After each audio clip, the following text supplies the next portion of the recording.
Do you object to talking about your movies? And by that I mean the one that's yet to be released, but has already created a lot of interest and anticipation. The King of Comedy? Yeah, yeah. No, we can talk about it a little bit. Because actually, the King of Comedy was in preparation while we were mixing Raging Bull. We were mixing Raging Bull. This is how it became a very difficult process, the mixing of the film. The sound was very complicated. Yes. We didn't realize. It became 16 weeks schedule, and my God, we were 1 week overdue in the theaters. And actually, your morning program used to keep us going. See? And there was really almost a mutiny from my people. Yeah, we sent you something. You did get very it. nice. Yeah. Yes, it was very nice of you. We were very upset because we didn't know what to do. Yeah, yeah. There was nothing to do. Yeah, I had a year and a half of nothing to do. Yes, but it was gone, you see. Yeah. I mean, so we took, even if we took the TV back into the Still room wouldn't with work. us, it didn't work. It didn't work. Let me just briefly here apologize to you. A couple of years ago, I guess we threw away a pair of your lucky slippers. Do you remember that? Yes. Were they in fact lucky? Did you use them when you worked? Well, I don't know if you can call them they were lucky. They were. I wore those slippers during, not actually during the shooting of New York, New York, but during the editing of New York, New York, the editing of Last Waltz, the editing of Raging Bull, and a few other pictures that we So made you during did the some time. pretty good work with those slippers. But they had used themselves up, I think, and it's the only fitting way for them to go. Yeah. Was the way they went. Yeah, I think they were just incinerated. We were going to do incinerated, something. yeah. It was celebrity clothing, and night after night we'd have articles of clothing from various celebrities, and they'd come down and we'd say Martin Scorsese's slippers, and we'd see them. Yeah. And somehow they were delivered to the office, and they were just somebody thought, well, junk mail from Omaha, and they were burned. They were gone. Yeah. My apologies. Well, it's okay. I wear the new ones you gave me. We gave you new slippers. Yes, you did. Oh, Yes. That's awfully nice of us. Oh yeah, now I remember picking them out. Yeah. Is it true that for that scene and others, she provided the props? She actually yes. cooked the food? Yes, yes. Yeah. What was the menu for that meal? That night was, because it was a snack, was just potatoes and eggs. Potatoes and snack. A light snack. A light snack that the guys were eating, piles of it, and they were making it out in the backyard. And lots of bread and also some pizza. Yeah.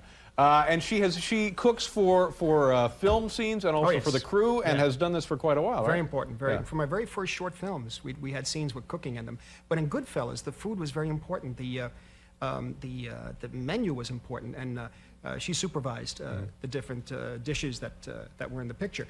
And really actually made the food. And is she also cooked for Cape Fear a bit? Okay, but mainly behind the scenes. It's an American family in the South. It's a different type of cuisine. Yeah. Nice, yeah. And she is, excuse me, Bill, where'd he go? Bill left. Oh, darn, I thought maybe he had a question. Here he is, Bill. Do you have any questions for Mr. Scorsese? How do you get a red sauce out of a white shirt?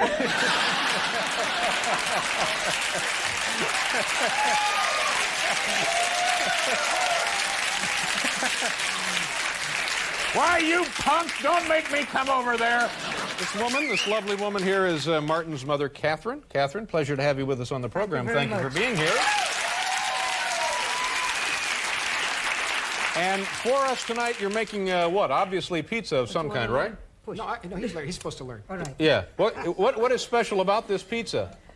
Well, it's made by hand. That's right. why it's special. Now, do you make the dough? Do you start from scratch? I start from scratch. That's right. Now I'll put this on. All right. What do I put on?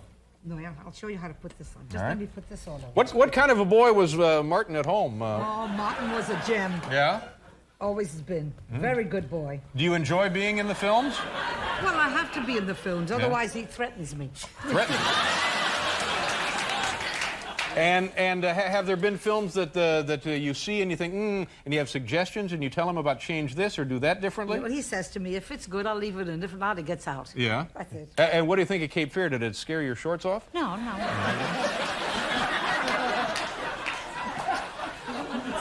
I'll do anything you want. Did you ever see Nick Nolte sneaking around like a monkey? All right, I put some sauce around. Did you make the sauce yourself? Watch your shirt. Oh, yeah, I don't want to get on the...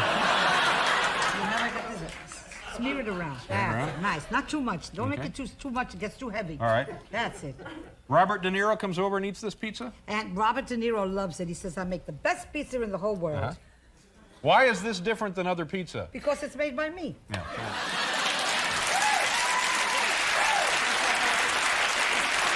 Now what do we do here? So, all right, we have the dough, we have the cheese, we have the sauce. Oh, now, wait a Explain minute. that the mozzarella goes under the sauce. Will you leave her alone? It's a whole secret of I'm it. sorry, I'm a little jumpy tonight with that Murray thing. It's got me. My nerves are shot. Go first, and then you put the mozzarella on top so it stays in place. Okay. Now, let's see. I'll leave this over here. All right. I'll put this. Some cheese. Cheese. Can I sprinkle that on there? You could sprinkle on with the. What sort of table manners does Robert De Niro have? Does he eat in his T-shirt? No, he comes dressed up in clothes. What's the matter with you? Too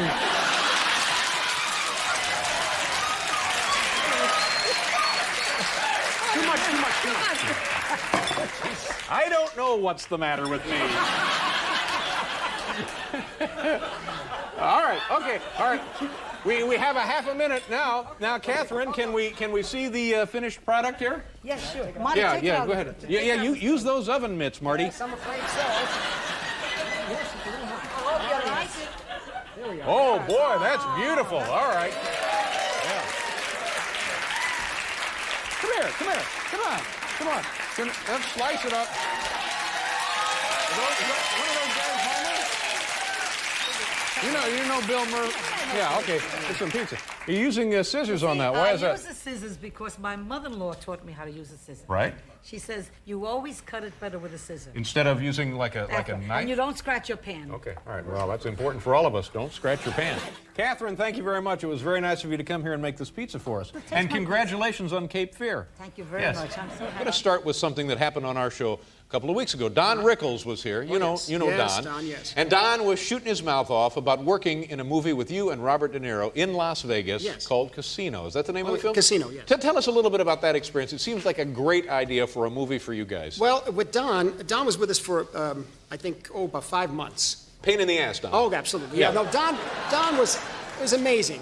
We were, for the first 6 weeks of shooting, we were shooting at night at the Riviera Hotel from about 10 o'clock at night to 9 or 10 in the morning. That's Las Vegas. Yes. And it was a live casino, too. And what they did outside was they said, come and watch the film starring Robert De Niro and, Joe Pesci and Sharon Stone. And Oh, people this is a coming in. great cast. It was just, it was a wild cast. But Don, I needed Don. He was playing the casino manager. I needed him every shot if I could with De Niro, because he already followed De Niro around. He has a great look, especially because he comes out of Vegas in the 50s and 60s and 70s. And the suits were great and the ties. And but we never really got to him after about 4 or 5 hours. He was waiting. So when he finally would come on the set, the first thing, he'd come on the set looking around for me, and he'd find me, he'd say, I have a life. I have a life. I don't need this. And then he'd start with the crew. He'd go to each crew member. You don't have to take this. Leave this guy. You don't have to. And this building, this little complex, the Ed Sullivan Theater building, I understand has special significance to you in your career. Yeah, it does. This building, the lobby of it, is where location scouts found it for a taxi driver, for one scene in Taxi Driver, in which when I saw the lobby, I realized how to shoot the picture.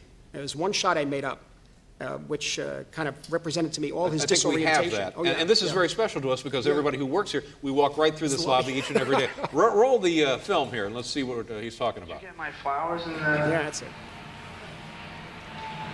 You didn't get them. But I sent some flowers.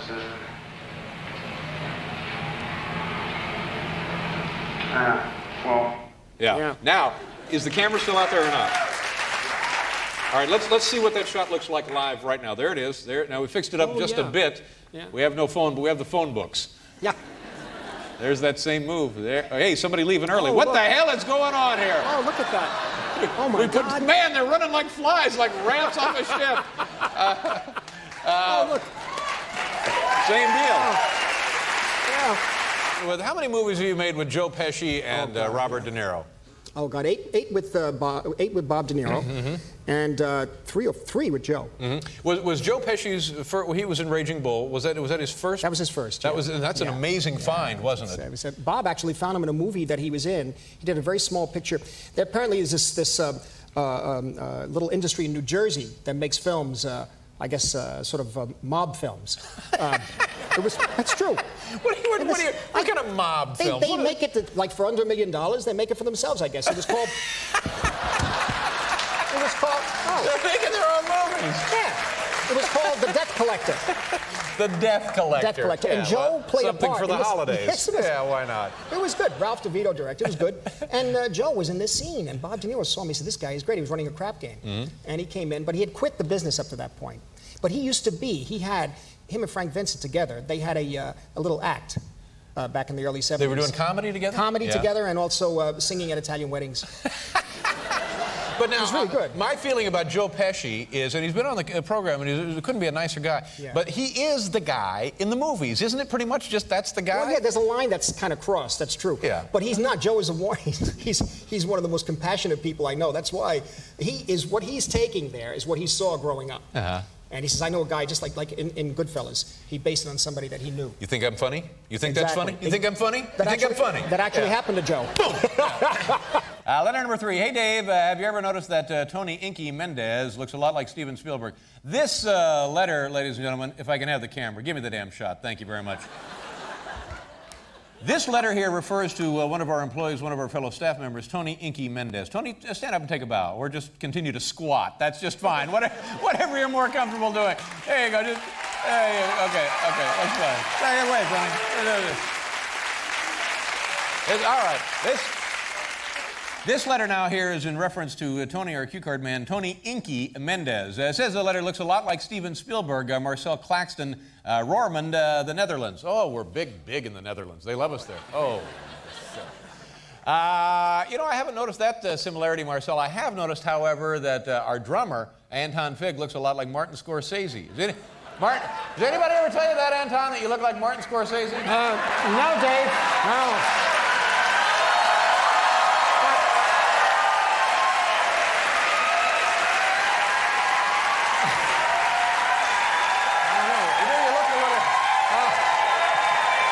You look a little like Martin Scorsese, Anton. No, Dave, but I did rent Goodfellas once. Oh, you did? You rented it? Yeah. And did you like it? Well, that was okay. All right. Anton Fig, ladies and gentlemen, our drummer. Anton Fig. What was your family's response to the first movie, the first real movie? Well, Mean Streets, the opening night that it played at the New York Film Festival, Alice Tully Hall, my mother and father were there, and at the end, there was a lot of applause, but also some boos, which was good, which was really good because there was a lot of controversy in the audience. And we came out into the lobby, and my father wiped his brow. He said, "Never again, never going through that again." And my mother came out, and people ran up to her and said, "Mrs. Scorsese, what did you think of the reception to the film?" She said, "I just want you to know one thing. We never use that language in the house."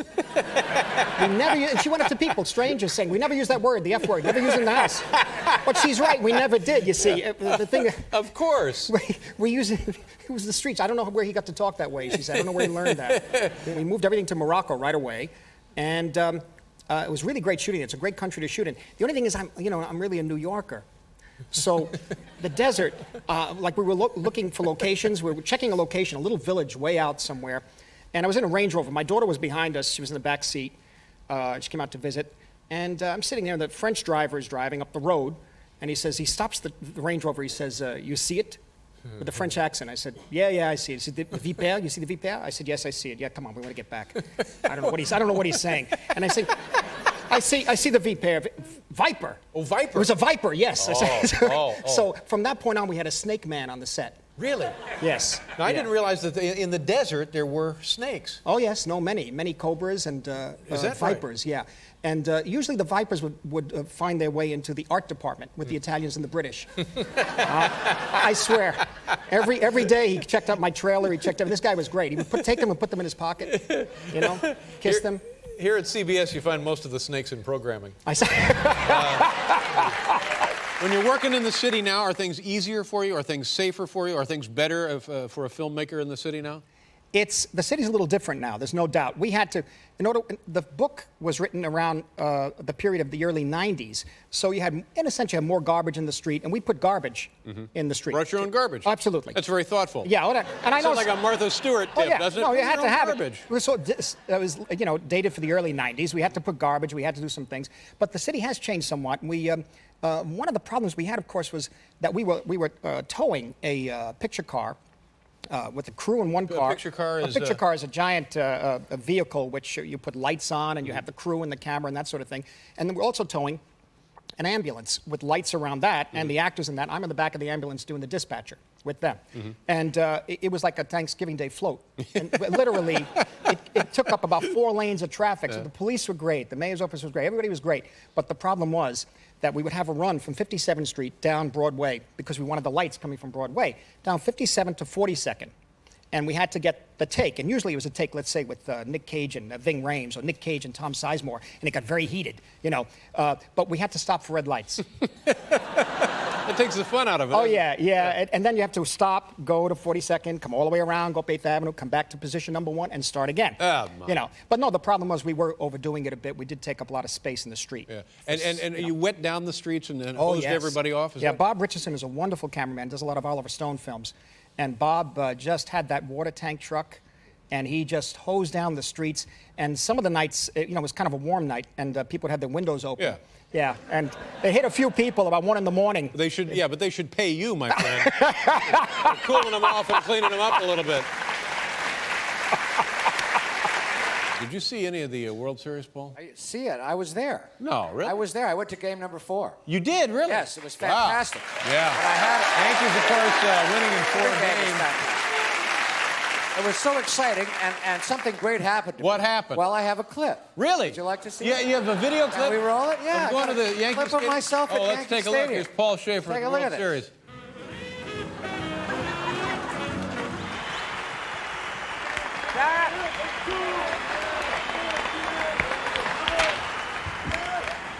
Well, I did it. I caught Derek Jeter's foul ball. I love you, Derek Jeter. But why don't you return my phone call? I love you, Derek.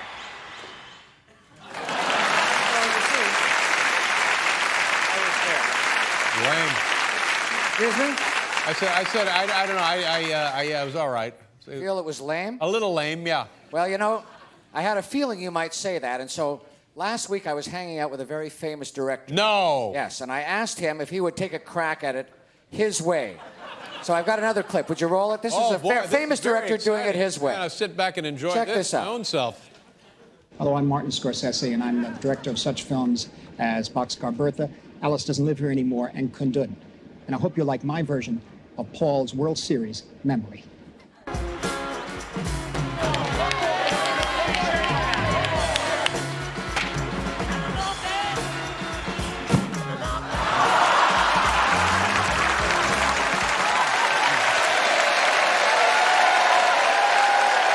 They really seem to enjoy that. Think so? That seemed a lot better, Paul. I think so too, but you know, I had a feeling I could kick it up just one more notch, so I asked. Oh, wait a minute, really? Yeah, I asked another very famous celebrity to take a crack at directing. Wait a it. minute, a famous celebrity? I think you may like what you see. Oh, my Take a look at God. this. Call the cops. Hello, this is Ricky Martin, and this is my version of Paul's World Series memory. I hope you like it.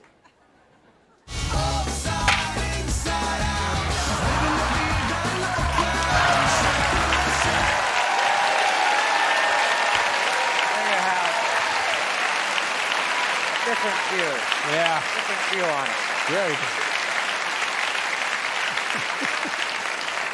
Ricky Martin. That was great. Didn't know Ricky Martin directed, did you? No, I didn't know. This movie, you know who was on here the other day? The kid, Jonah Hill. Oh, Jonah Hill, yeah. And he was talking about a scene where he's got to take a punch from a thug. And it was a fake punch, and he was going to pretend to be hit. And you went over and said to him, "We're really going to hit you." Yes. No, at that point I had to do it. Yeah, of he course was you getting had on my to. nerves, and that was the end of it. Oh, Jonah could get you crazy. I said, hey, he's not going to stop. Slap him. It's in the film. But he was in the actually picture. knocked unconscious. No, actually, well, he pretended that. Pretended that, yeah. For a moment there, I thought he was. No. I said, oh, maybe he went too far. Yeah, maybe you went too far. Are there other actors you have hurt in your career? Joe Pesci. Joe Pesci. What did you do to him? I didn't do it.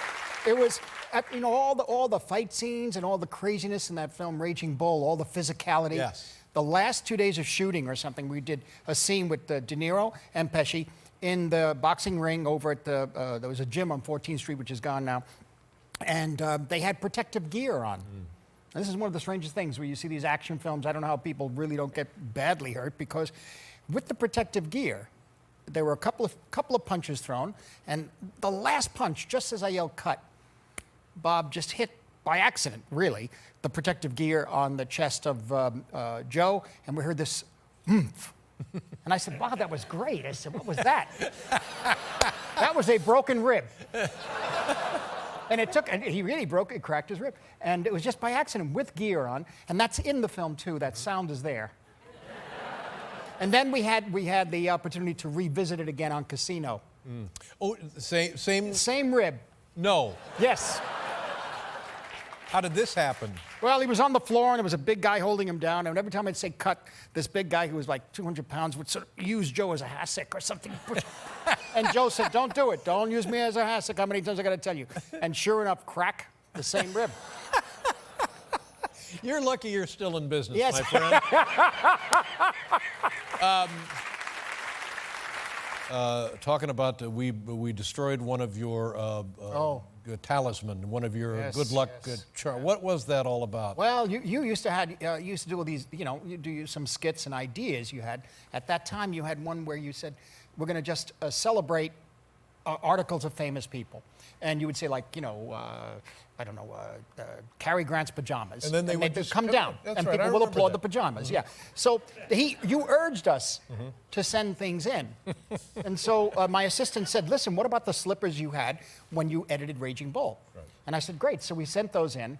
These were the slippers I wore while I was working on Raging Bull in the editing room, because we edited the film in my house. And of course, when they arrived, some of your staff members felt they were rather worn. And they said, look at the things Dave said. Look at these things these people said, Dave. Right. This is crazy. So they took them and apparently burned them. Yeah. Yeah. That's right. We burned your lucky slippers. Well, a Viking funeral. Yeah, I'm sorry. In those days, we got all manner of thing, and we didn't know how to determine that, in fact, those were your slippers. I'm very, very sorry. Well, I can understand they were rather, as I said, worn. But this was a big deal for you. For us, we sort of thought, get over it. But for you, it was like a big deal. Oh, yeah. You had to apologize to me on the air. It was a great shot. Well, here they are. There's the ashes right there. Thank you. I'm so sorry. Thank you. We're taking this with us. Ashes right there.